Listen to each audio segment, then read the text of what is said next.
Welcome back to another edition of Toys I Did Not Own as a Kid. Alright, gang, it is story time. So I ran across this little transforming robot from the Dollar Tree.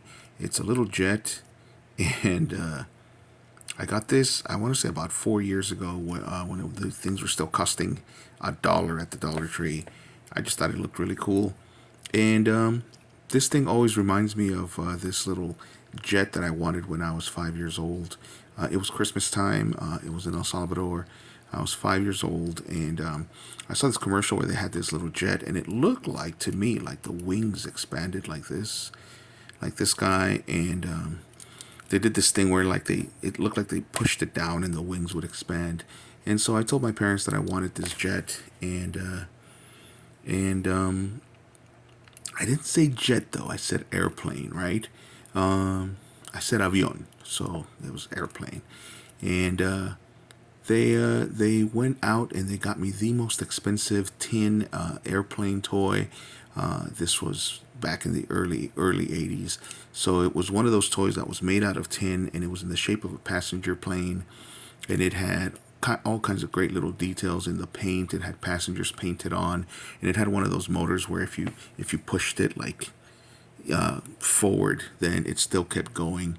And I that wasn't what I asked for, or really what I wanted.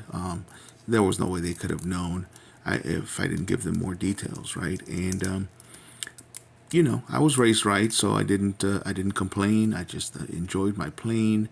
I was happy with it. I was genuinely happy with it. Don't get me wrong.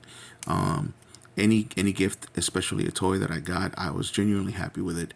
But there was still that little disappointment and longing for what I really wanted, that I failed to explain to my parents. And so then I want to say 5 years later, when we visited El Salvador, because we had we came here to the States when I was when I was 8, and so we visited El Salvador when I was 10, and I saw the same commercial, and it turns out that it was a commercial for a party supply store, and that little jet was actually about the same size as this guy that I'm holding here. The plane that my parents got me was big. It was it was like it was big. Think of the Optimus Prime trailer, and it was that big. And so that little jet though was about this big, and it turns out that it was a a party gift, like a for your goodie bag. It was this little plane made of cheap plastic, just like this one, that at the time was costing maybe a quarter a piece, and that would be Salvadoran money, back before they went to the U.S. dollars. So maybe a nickel in U.S. Money at the time. So we always laugh when we share that story. I'm always reminded of it when I pick up this little guy here.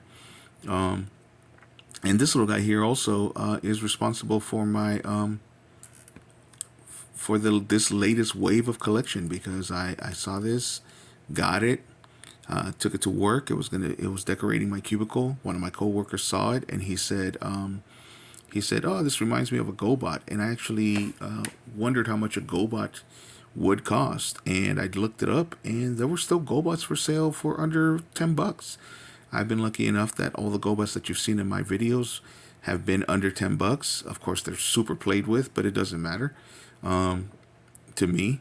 They're still fun, and so that's what started me collecting GoBots, because they were toys that I did not own as a kid. I did have one or two GoBots here and there, but the ones that I've collected are the ones that I never owned. And also, it reminds me of when my own kid, at the age of 3, wanted this little cheap yo-yo, and I knew for a fact that it was at Chuck E. Cheese, so I lagged it and I didn't buy it right away. And it was a 50-cent little tin yo-yo. And then when I finally went to Chuck E. Cheese right before Christmas, they no longer had them, so I ended up hunting them for all of December, and I ended up spending about $30 for an order from the Oriental Party Supply Store. I think that's what it's called, or Oriental Toy Company. And so I ended up spending like $35 for an overnight delivery that didn't even show up. And then I ended up going to, finally, after searching every single party supply store in the city, I ended up going to like one that was down the street that I, for whatever reason, just didn't think they would have it. And I was like, you know what, it's not gonna it's not gonna show up here on time, the package. And I go to that little party supply store that I just didn't think they would have it. And I asked the lady in front, and I told her the whole story, and she says, "Oh yeah, we have them," and they had them in these little bags. I ordered a pack of like 12, and they had separated them and had them in little bags of 4 for like $3.25. So history apparently tends to repeat itself. And but you know, my kid got their yo-yo, and they were extremely happy. We have a video, and I 40 years later, after wanting my cheap little plane, got my cheap little plane right here from the Dollar Tree. So hope you guys enjoyed the story, going down memory lane with me. Let me know if you liked it. Let me know if you like this toy. You know, leave me a comment, hit a like if you like the video, and subscribe if you like the content. Thanks for watching, gang.